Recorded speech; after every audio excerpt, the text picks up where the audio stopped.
आनंद मठ। आनंद मठ और ऋषियों की अनमोल धरोहर को संजोएं।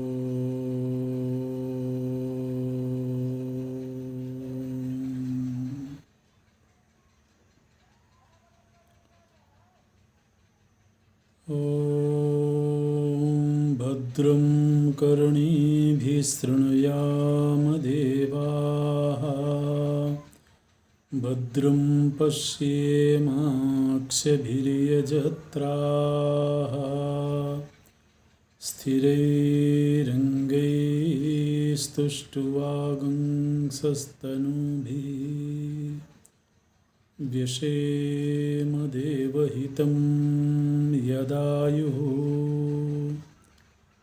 स्वस्ति न इन्द्रो वृद्धस्रवाः, स्वस्ति नः पूषा विश्ववेदाः, स्वस्ति नस्तार्क्ष्यो अरिष्टनेमिः, स्वस्ति नो बृहस्पतिर्दधातु। ॐ शान्ति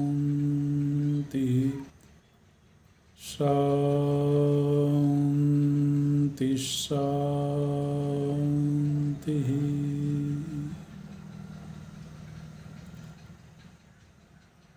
सच्चिदानन्दरूपाय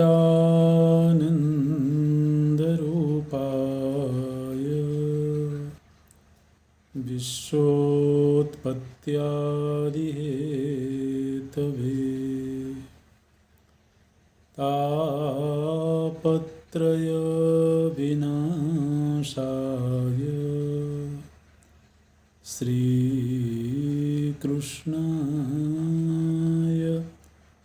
वयं नमः। श्रीकृष्णाय वयं नमः। नारायणं नमस्कृत्य नरं चैव नरोत्तमं, देवीं सरस्वतीं व्यासं ततो जयमुदीरयेत्। ततो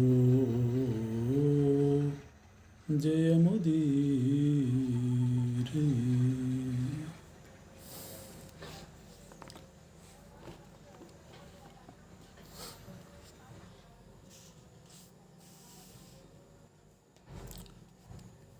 गुरु द्रोणाचार्य जी के सानिध्य में पांडवों और कौरवों की शिक्षा संपन्न हुई है। शिक्षा संपन्न होने के बाद गुरु द्रोणाचार्य अपने सभी शिष्यों की परीक्षा करते हैं। परीक्षा के लिए उन्होंने एक प्रयोग किया है। एक कारीगर को बुला करके उन्होंने एक गीध का विग्रह बनवाया है। काष्ठ से गीध का विग्रह बनाया गया है और उसे एक पेड़ के ऊपर टांग दिया गया। और फिर द्रोणाचार्य जी सभी शिष्यों को एक एक करके बुलाते हैं। सबसे पहले उन्होंने युधिष्ठिर को बुलाया है और युधिष्ठिर जी से बोलते हैं कि तुम धनुष के ऊपर बाण चढ़ा लो और मेरी आज्ञा मिलने पर तुम सरसंधान करना। धनुष में प्रत्यंचा चढ़ा करके और युधिष्ठिर तैयार हो गए। द्रोणाचार्य जी ने उस गीध की ओर दिखाते हुए युधिष्ठिर जी से बोला है कि तुम उस गीध को देख रहे हो। पहले उन्होंने कहा कि तुम उस गीध को देखो और उस गीध के सिर को काट करके गिराना है, उसके गले में बाण मारना है और सिर काट करके गिराना है। कुछ क्षण रुके ऐसा कह करके और फिर द्रोणाचार्य जी ने युधिष्ठिर से पूछा कि युधिष्ठिर, क्या तुम गीध को, वृक्ष को, वृक्ष के आसपास के वातावरण को और मुझको देख रहे हो?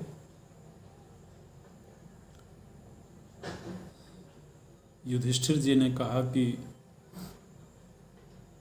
हाँ, मैं देख रहा हूँ। मैं गीध को देख रहा हूँ, वृक्ष को देख रहा हूँ, आपको देख रहा हूँ।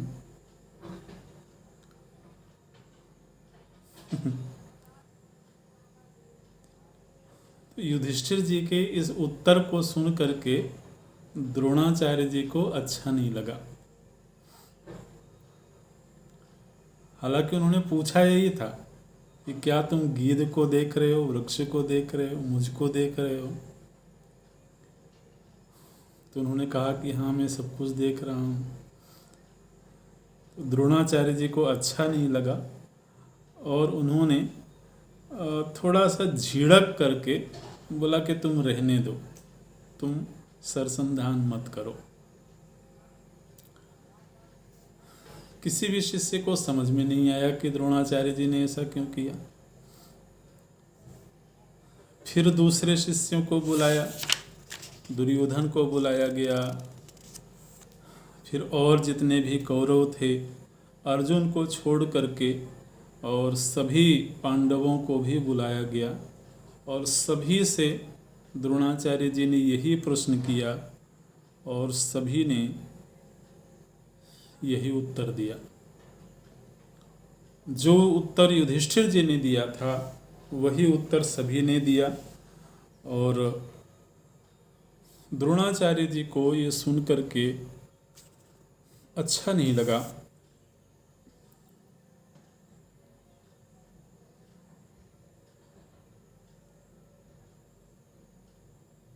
अंत में अर्जुन को बुलाया गया है और अर्जुन से भी द्रोणाचार्य जी ने यही कहा कि तुम सरसंधान करो और जब मैं बोलूं तभी तुम तीर छोड़ना।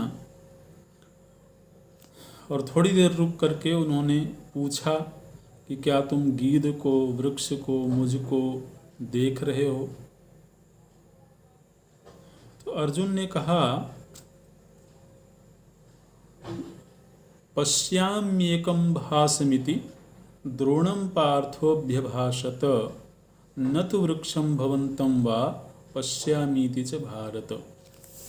अर्जुन ने कहा कि हे गुरुदेव, मैं केवल गीध को देख रहा हूँ, मैं वृक्ष को भी नहीं देख रहा हूँ और आपको भी नहीं देख रहा हूँ।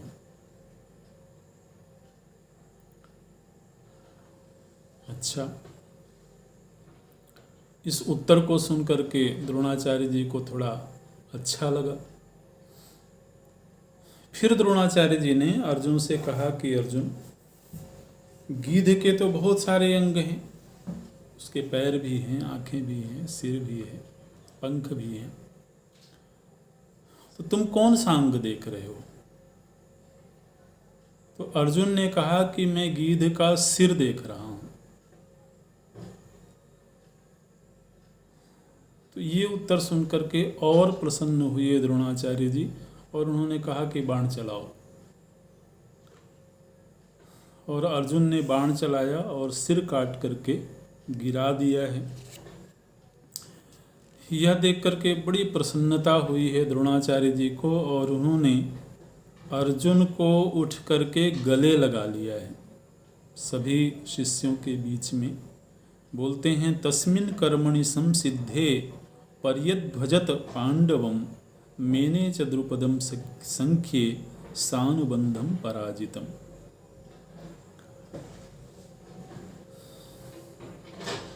गले लगाया है उन्होंने, और मन ही मन उनको ये विश्वास हो गया है कि ये अर्जुन ही है जो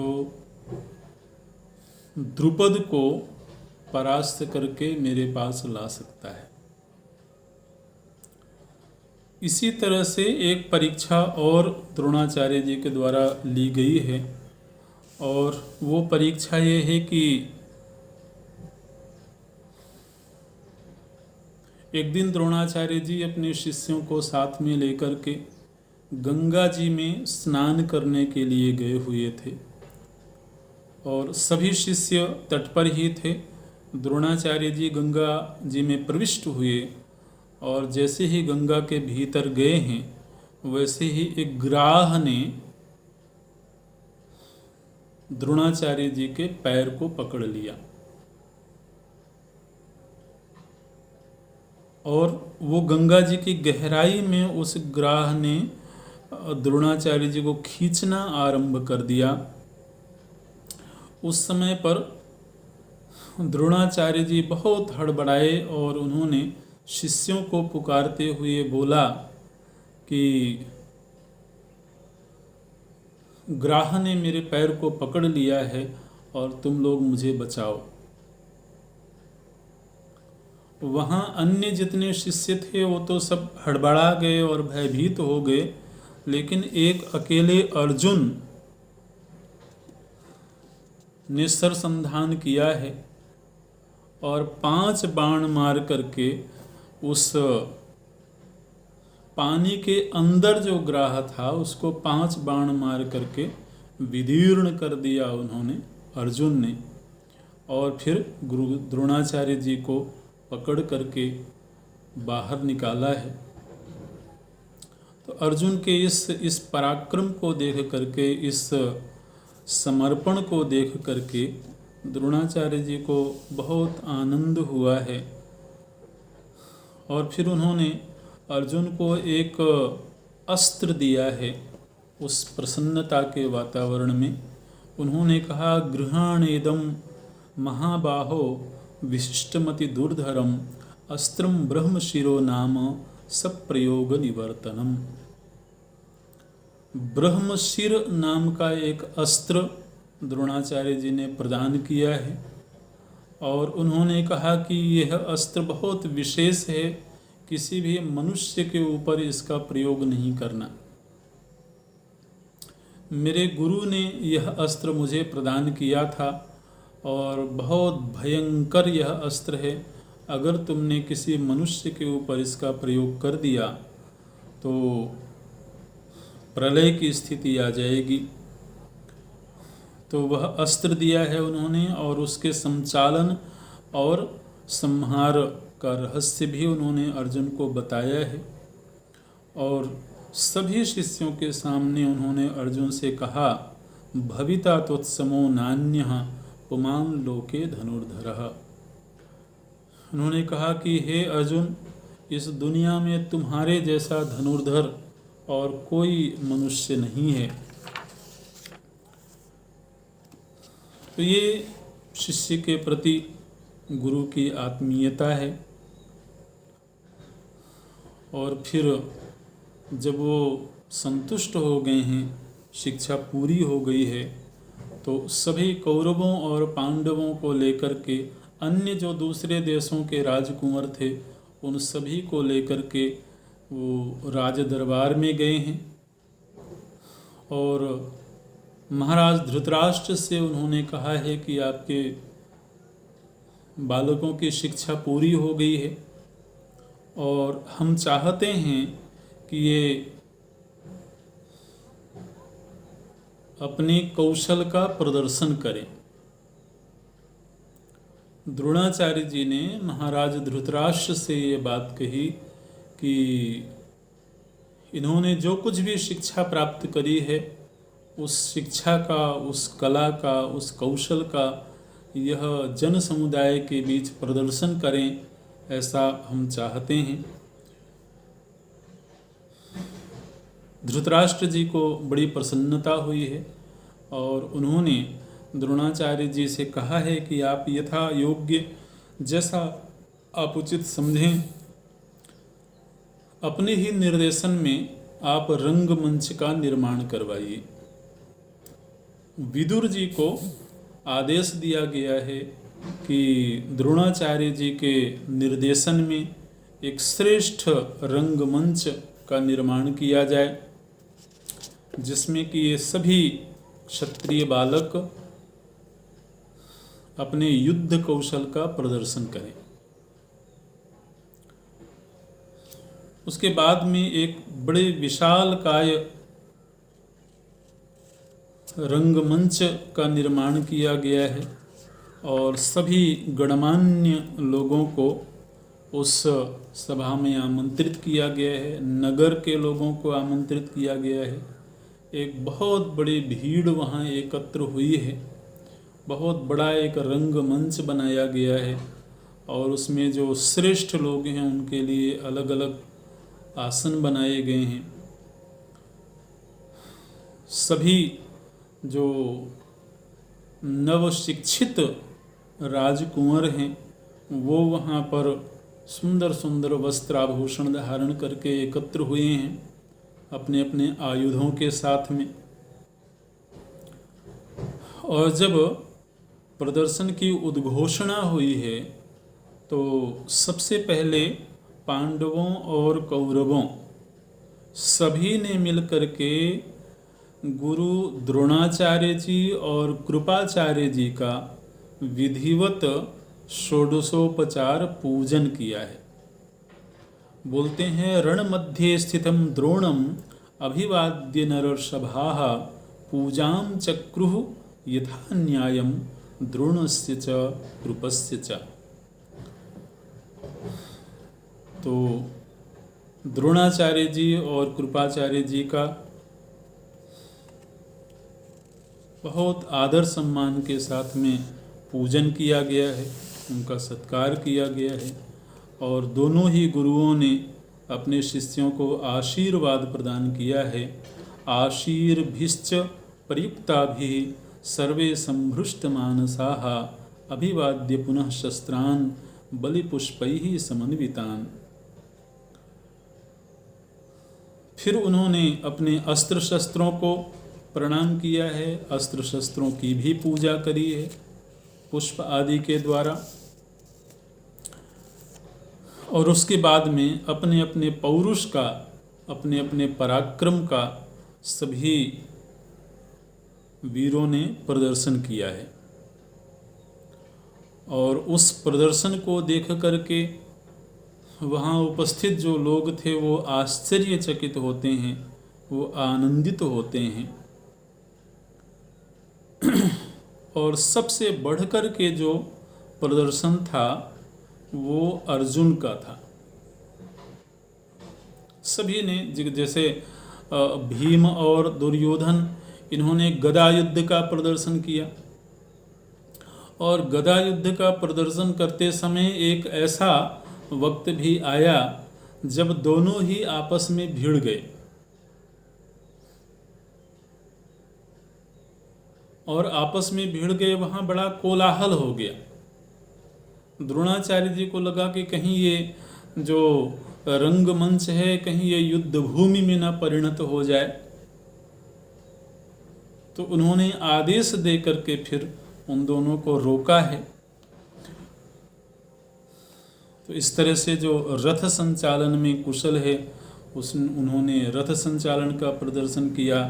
जो गदा में जो तलवार चलाने में कुशल हैं उन्होंने उसका प्रदर्शन किया है। अर्जुन ने हर तरीके से जितने तरह की विद्याएं थी, जितने तरह के अस्त्र शस्त्र संचालन का उनको ज्ञान प्राप्त हुआ था, उन सब का प्रदर्शन किया है।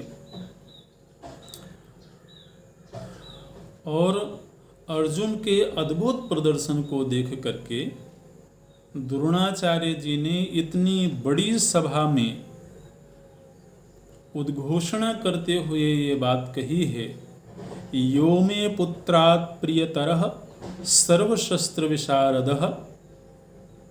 द्रोणाचार्य जी ने कहा कि ये जो अर्जुन है यह मुझे पुत्र से भी बढ़कर के प्रिय है। ऐसा द्रोणाचार्य जी के द्वारा भरी सभा में ये बात कही गई है, बिना किसी संकोच के। और अर्जुन का पराक्रम भी बहुत अद्भुत था, अद्वितीय था। लेकिन केवल पराक्रम ही नहीं, अर्जुन का जो समर्पण है, अर्जुन की जो विनम्रता है, क्योंकि गुरु का वात्सल्य भाजन तो हर विद्यार्थी नहीं बनता है ना। सामान्य रूप से तो सभी के प्रति स्नेह होता ही है, लेकिन किसी विद्यार्थी के विनम्रता को देख करके गुरु को गर्व हो कि ये मेरा शिष्य है, तो फिर वो वात्सल्य ही है जो कुछ भी शेष नहीं रखना चाहता है, वो फिर सब कुछ दे देना चाहता है। ये तो नैसर्गिक वृत्ति होती है, हर तरह के संबंधों में ये देखा जाता है। एक पिता के कई संतानें हों तो सभी के प्रति सामान्य वात्सल्य का भाव तो होता ही है, लेकिन कोई कोई संतान ऐसी होती है जिसकी विनम्रता, जिसकी लगन, माता पिता के प्रति भक्ति तो उनके हृदय में विशेष स्थान बनाती है, और उसके प्रति फिर माता पिता सब कुछ न्योछावर करते हैं। तो हर छोटे बड़े के संबंध की यही कहानी होती है।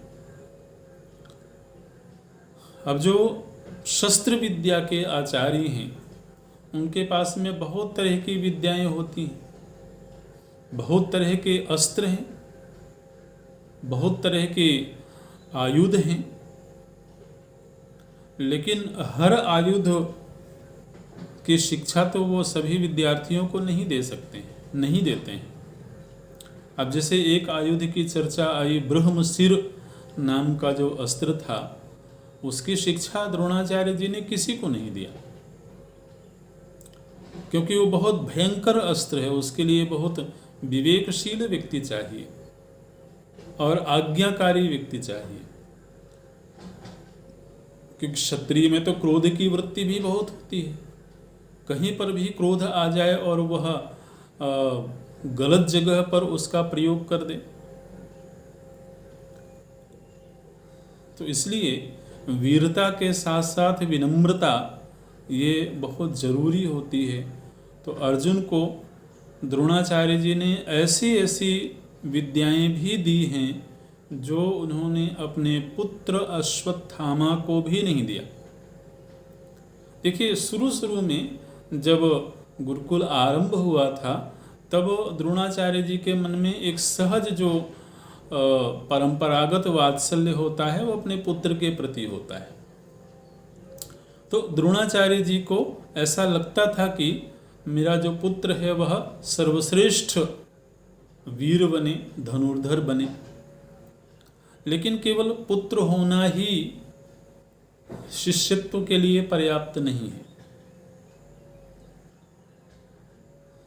शिष्यत्व के लिए जो विनम्रता चाहिए, जो लगन चाहिए, तो वो अश्वत्थामा से भी बढ़ चढ़ करके अर्जुन में द्रोणाचार्य जी ने देखा। इसलिए उन्होंने अर्जुन को वो विद्याएं भी प्रदान करी जो कि उन्होंने अपने पुत्र को भी नहीं दिया।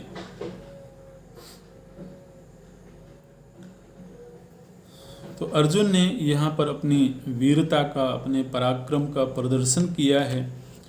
और उस समय पर उस सभा में उपस्थित सभी लोगों को ऐसा लगा कि इस समय इस दुनिया में अर्जुन से सर्वश्रेष्ठ धनुर्धर और कोई नहीं है। अच्छा, ये कार्यक्रम संपन्न ही हुआ था कि इतने में वह जो रंगमंच है उसके द्वार पर एक बड़ी जोर की ध्वनि हुई।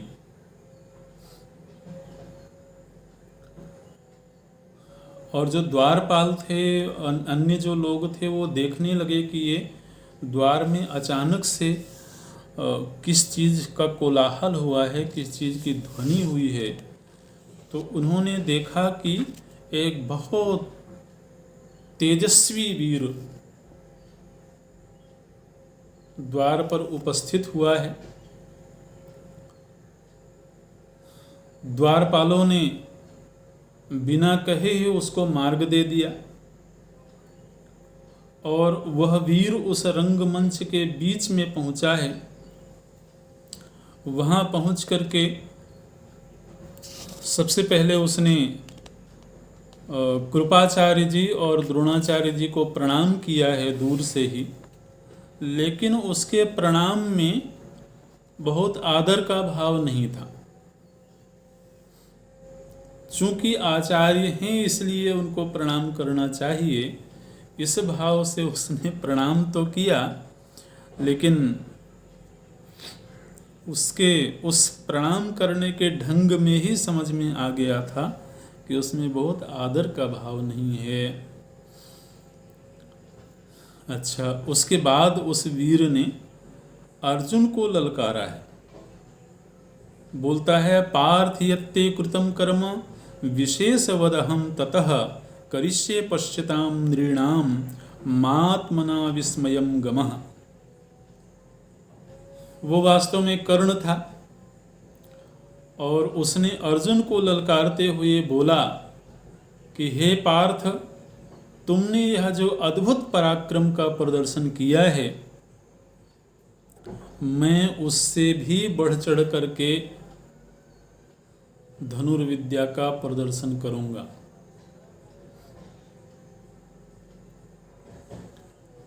अच्छा,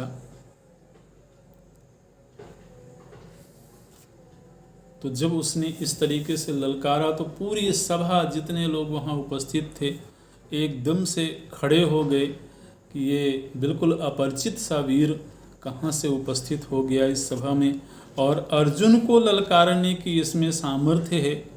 निर्भय होकर के यह इस कौरव सभा के मध्य उपस्थित होकर के और ये अर्जुन की प्रतिस्पर्धा करना चाह रहा है।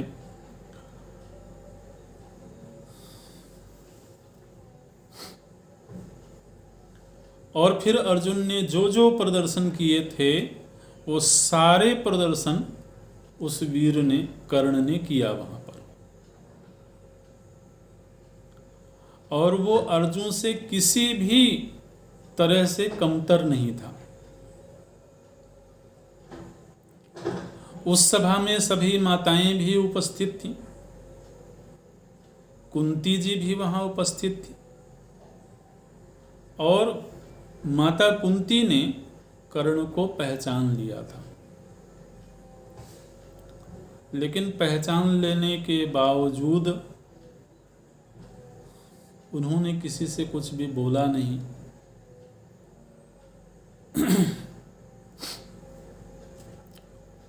जब कर्ण ने इस तरह का प्रदर्शन किया तो दुर्योधन को बड़ा आनंद हुआ, क्योंकि दुर्योधन तो हमेशा ही पांडवों से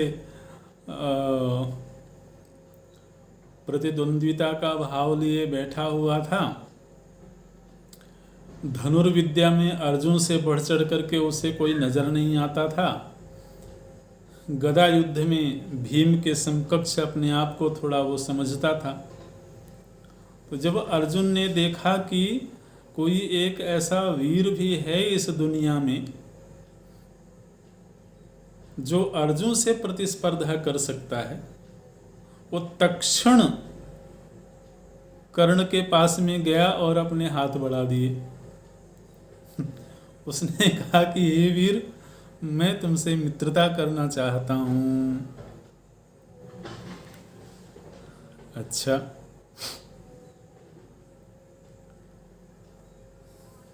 कर्ण ने भी दुर्योधन की मित्रता को स्वीकार किया और कर्ण ने कहा, कृतं सर्वमहं मन्ये सखित्वं च त्वया वृणे द्वन्द्वयुद्धं च पार्थेन कर्तुमिच्छाम्यहं प्रभो। तो दुर्योधन ने कहा कि देखो, ये मेरा जितना भी राज्य है, जितना भी वैभव है, ये सब का सब तुम्हारा भी है और मैं तुम्हें अपना मित्र बनाना चाहता हूँ। कर्ण ने भी कहा कि मैं आपकी मित्रता को स्वीकार करता हूँ और मैं हमेशा ही अर्जुन से द्वंद्व युद्ध करने की इच्छा रखता था। तो ये अच्छा है कि आपका मित्र हो करके, और फिर मैं कभी न कभी तो मुझे अर्जुन के साथ द्वंद्व युद्ध का अवसर मिलेगा।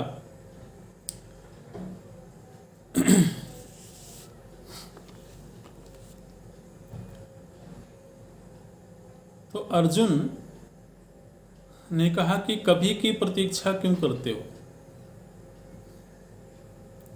अगर तुम्हारे भीतर पौरुष है, अगर तुम्हारे भीतर धनुर्विद्या का बल है, तो तुम अभी द्वंद्व युद्ध करो। हालांकि तुम इस सभा में बिना बुलाए एक तो आए हो और बिना कहे तुम इतना कुछ बोले जा रहे हो, तो ये अपने आप में ही अशिष्टता है। लेकिन फिर भी जब तुम आ गए हो और तुम प्रतिस्पर्धा करना चाह रहे हो, तो फिर तुम अभी ही द्वंद्व युद्ध करो।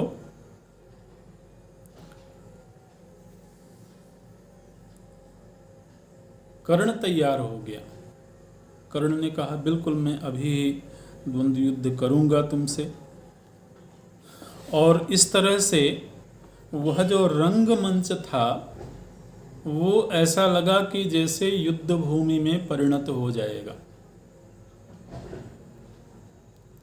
जब अर्जुन और कर्ण को इस तरह से आमने सामने माता कुंती ने देखा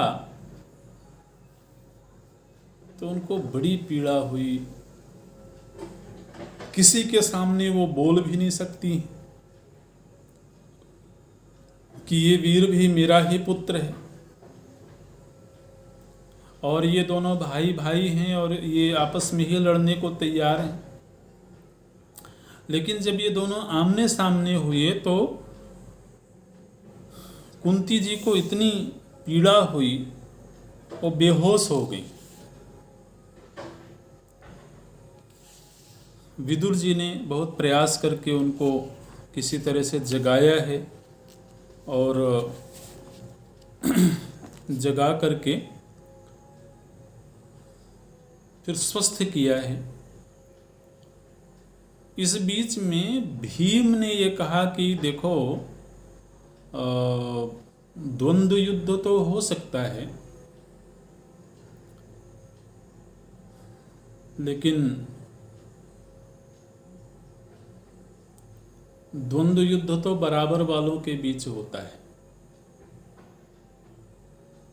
हम तो इस कुरु वंश के राजकुंवर हैं, राजपुत्र हैं। हमारा परिचय तो जगत विदित है, हमारे माता पिता कौन हैं, हमारा वंश क्या है। लेकिन तुम्हारा हमको कुछ भी पता नहीं है, तो तुम जरा अपने वंश के विषय में बताओ,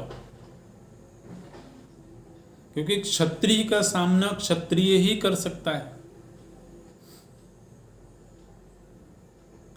जब भीम ने ये बात कही तो कर्ण की आंखें झुक गईं।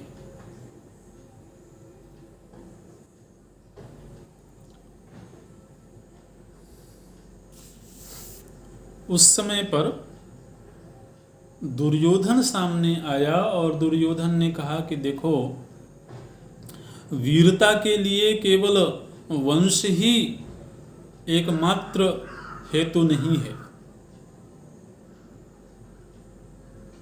अगर किसी में नैसर्गिक वीरता है तो वह भी वीरों की श्रेणी में गिना जाता है। और इसके बावजूद अगर तुम्हें ये चिंता है कि ये ना तो किसी देश का राजा है, ना ही ये उच्च कुल का है, कर्ण ने अपना कुल संबंधी कोई परिचय नहीं दिया वहां पर। और साथ ही चूंकि किसी देश का राजा भी नहीं था, इसलिए राज्य संबंधी भी कोई परिचय नहीं दिया। दुर्योधन ने कहा कि अगर ये किसी देश का राजा नहीं है तो कोई बात नहीं, मैं अभी इसी सभा में इसको अंग देश का राजा घोषित कर रहा हूं। अंग देश है जो हस्तिनापुर के ही अधीनस्थ है। तो दुर्योधन ने कहा कि मैं इसी सभा में अपने मित्र को अंग देश का राजा बना रहा हूं। और तत्क्षण उसने अपने सेवकों को भेज करके अभिषेक की सामग्री मंगवाया है। दुर्योधन ने ब्राह्मणों को आमंत्रित किया है और उस सभा में ही उच्च सिंहासन पर बिठा करके कर्ण का राज्याभिषेक किया गया। अंग देश का राजा घोषित किया गया है।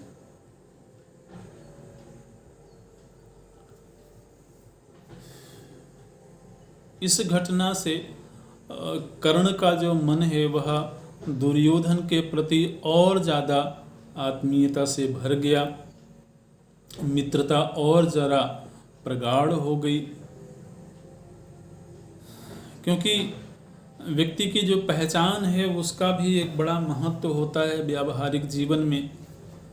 तो बिना मांगे ही, बिना युद्ध किए ही किसी को राजा घोषित कर दिया जाए तो उसके लिए ये बड़ी उपलब्धि है। और जिस समय पर कर्ण का राज तिलक हुआ है, थोड़ी ही देर में क्या हुआ कि कर्ण का जो पालन करता पिता था अधिरथ, वो तो सूत था, वो दौड़ा दौड़ा आया। उसको पता लगा कि उसका पुत्र रंगमंच में गया हुआ है, रंगभूमि में। दौड़ा दौड़ा आया और पुकारने लगा कर्ण कर्ण कह करके। अब कर्ण तो राजा बन करके सिंहासन पर विराजमान है।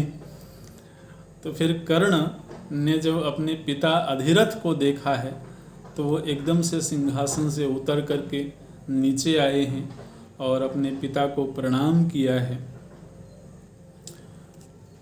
जब पांडवों ने देखा कि अरे ये तो सूत पुत्र है, ये तो अधिरथ का पुत्र है, तो भीम ने बड़ी उसकी हंसी उड़ाई और भीम ने कहा कि तुम सूत पुत्र हो, तुम्हारी और हमारी तो कोई बराबरी ही नहीं है। तो जब तुम्हारी हमारी कोई बराबरी ही नहीं है तो अर्जुन तुमसे क्यों युद्ध करेंगे? हम उच्च कुल के राजवंश के राजकुमार हैं और तुम सूत पुत्र हो। इस तरीके से सूत पुत्र कह करके और कर्ण की थोड़ी सी वहाँ पर अवहेलना की गई है, उसको अपमानित करने की चेष्टा की गई है। लेकिन ये सारा प्रसंग सुन करके माता कुंती को बड़ी पीड़ा होती थी। कुंती जी को भीतर ही भीतर बड़ा कष्ट होता था कि कर्ण भी इसी वंश की संतान है। कर्ण कोई साधारण वंश का व्यक्ति नहीं है। उस समय पर दुर्योधन ने भीम के साथ में संवाद किया है और यहाँ पर एक दीर्घ संवाद लिखा गया है, जहाँ पर दुर्योधन ने कहा कि देखो, कर्ण की जो वीरता है, कर्ण का जो शारीरिक गठन है, कर्ण का जो तेज है, ये कहीं से भी तुम्हें लगता है कि यह किसी सूत माता के गर्भ से पैदा हुआ होगा? इसके पूरे व्यक्तित्व से ये झलकता है कि यह किसी क्षत्राणी का पुत्र है, किसी क्षत्राणी के गर्भ से ये पैदा हुआ है। इसलिए तुम इस तरह से इसका अपमान नहीं कर सकते हो। और यहाँ पर दुर्योधन ने कई तरह के दृष्टांतों के जरिए संवाद किया है। उसने कहा, शूराणाम च नदीनाम च दुर्विदाहा प्रभवाहा किल। वास्तव में तो जो शूर होते हैं और नदी होती है, उसका मूल कहाँ है ये खोजना बड़ा मुश्किल होता है। इसी तरीके से अनेक दृष्टांतों के जरिए दुर्योधन ने ये बात कही है कि हमको तेजस्विता का सम्मान करना चाहिए, हमको वीरता का सम्मान करना चाहिए। हम केवल वंश के आधार पर ही किसी को अपमानित नहीं कर सकते हैं, केवल वंश के आधार पर किसी की वीरता को हम नीचा नहीं दिखा सकते हैं। वर्तमान सत्य ये है कि ये कर्ण अर्जुन के समकक्ष है, बल्कि अर्जुन से बढ़ चढ़ करके। तो हमको कर्ण की वीरता को देखना है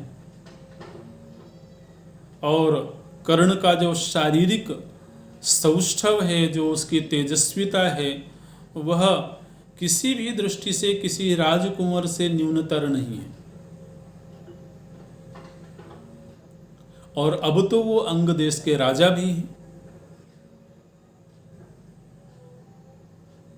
तो इसलिए राजा हो जाने के बाद तो अब हम में और कर्ण में कोई न्यूनाधिक्य रहा ही नहीं। हम भी राजवंशी हैं, वो भी राजा है। तो इस तरह से एक दीर्घ संवाद हुआ है और ये संवाद हो ही रहा था। तब तक धीरे धीरे करके दिन पूरा हो चुका था, सायंकाल की घड़ी आ गई थी और शाम हो जाने के बाद तो कोई द्वंद्व युद्ध होता नहीं है। इसलिए सभी लोगों ने उस रंगमंच के आयोजनों को संपन्न करने की तैयारी कर लिया है।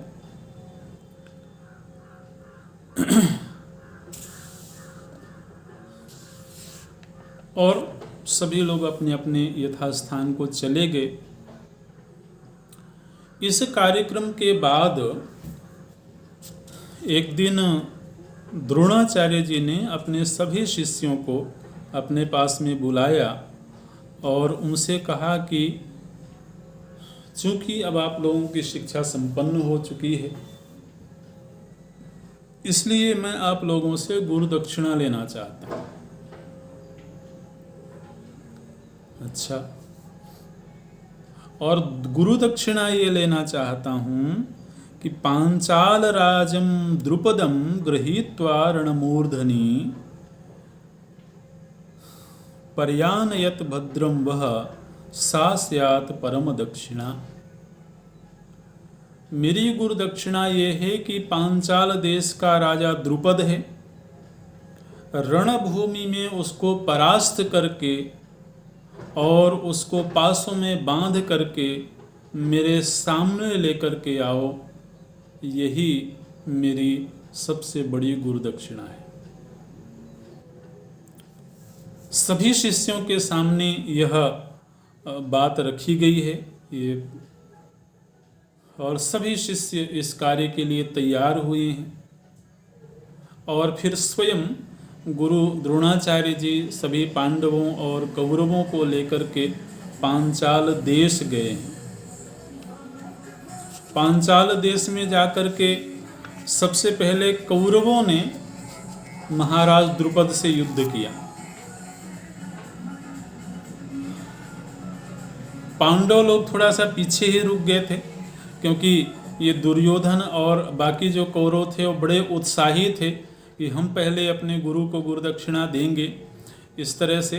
तो पांडव लोग रुक गए कि ठीक है भाई, पहले आप लोग ही गुरुदक्षिणा दे दो। तो कौरव गए हैं वहाँ पर और महाराज द्रुपद के साथ में द्वंद्व युद्ध हुआ है, बहुत भयंकर युद्ध हुआ है। यहाँ युद्ध का विस्तार से वर्णन है और अंततः कर्ण के सहित सभी कौरव महाराज द्रुपद से परास्त हुए। महाराज द्रुपद ने सभी को घायल कर दिया और फिर ये कौरव लोग उस युद्ध से पीछे हट गए, वापस आ गए। तब फिर पांडवों को द्रोणाचार्य जी ने भेजा है और पांडव लोग जब चले हैं तो अर्जुन ने युधिष्ठिर जी से कहा कि हे भ्राता, आप युद्ध में मत जाइए, मैं जाता हूँ युद्ध के लिए। तो उस युद्ध के लिए जो सेना थी, उस सेना का सेनापति भीमसेन को बनाया गया है। नकुल और सहदेव को अर्जुन के रथ का संचालन करने का दायित्व दिया गया है और अर्जुन अकेले महाराज द्रुपद से द्वंद्व युद्ध करने के लिए तैयार हुए हैं और बहुत भयंकर युद्ध हुआ है। अंततः अर्जुन ने महाराज द्रुपद को उस युद्ध में परास्त किया और परास्त करके बंदी की तरह से महाराज द्रुपद को अर्जुन लेकर के आए हैं, द्रोणाचार्य जी के सामने प्रस्तुत किया। और अर्जुन ने कहा कि गुरुदेव, ये आपके चरणों में गुरुदक्षिणा समर्पित है। ते यज्ञसेनम द्रुपदम गृहीत्वा रणमूर्धनि उपाजहनुः सहा मात्यम द्रोणाय भरतर्षभ। जब द्रुपद को द्रोणाचार्य जी के सन्मुख बंदी की तरह से उपस्थित किया गया है, तो द्रोणाचार्य जी ने द्रुपद के साथ में संवाद किया। द्रोणाचार्य जी ने कहा कि द्रुपद, अब तो तुम मित्रता कर सकते हो, अब तो तुम राजा नहीं रहे। मैं भी दरिद्र हूं और तुम भी दरिद्र हो गए हो, तो अब तो हम दोनों समकक्ष हो गए हैं, तो हम दोनों में मित्रता हो सकती है। अच्छा चलो ऐसा करते हैं कि अब तुम्हारा राज्य तो मेरे अधीन हो गया, क्योंकि जब तुम मेरे बंदी बन गए हो, मेरे प्रति तुम्हें समर्पित कर दिया गया है, तब तुम्हारा जो पांचाल देश है उसका अब मैं राजा हो गया हूं। तो चाहे भले तुमको मित्रता में रुचि न हो, लेकिन मेरे मन में तो तुम्हारे प्रति मित्रता का भाव है। इसलिए मैं इस पांचाल देश का आधा हिस्सा, पांचाल देश का आधा राज्य तुम्हें देता हूँ, आधे हिस्से का तुम्हें राजा बनाता हूँ और आधा हिस्सा मेरे अधीन रहेगा। अब तो तुम भी राजा हो गए, मैं भी राजा हो गया, तो अब मेरी मित्रता तुम्हें स्वीकार्य है कि नहीं? तो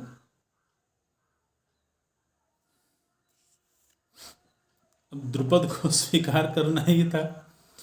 तो द्रुपद ने कहा कि अनाश्चर्यमिदं ब्रह्मन् विक्रांतेषु महात्मसु प्रिये त्वयाहं त्वत्तश्च प्रीतिमिच्छामि शाश्वतीम्।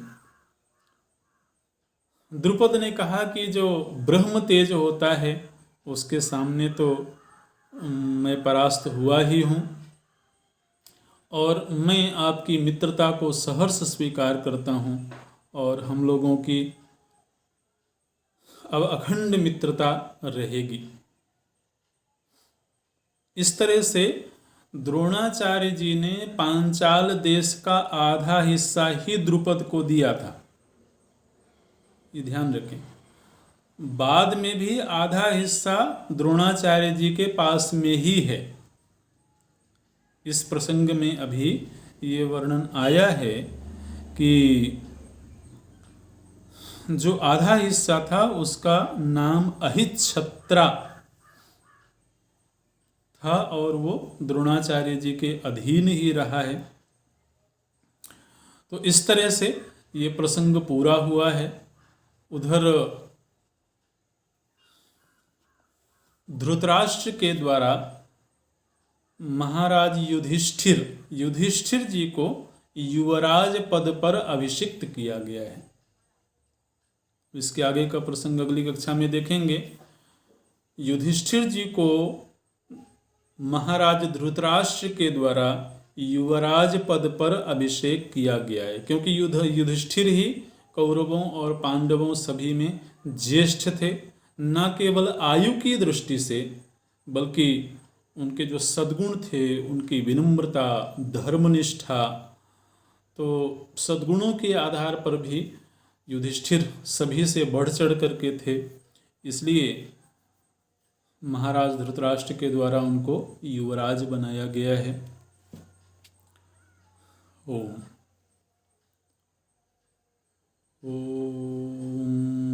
पूर्णमदः पूर्णमिदं पूर्णात् पूर्णमुदच्यते पूर्णस्य पूर्णमादाय पूर्णमेवावशिष्यते।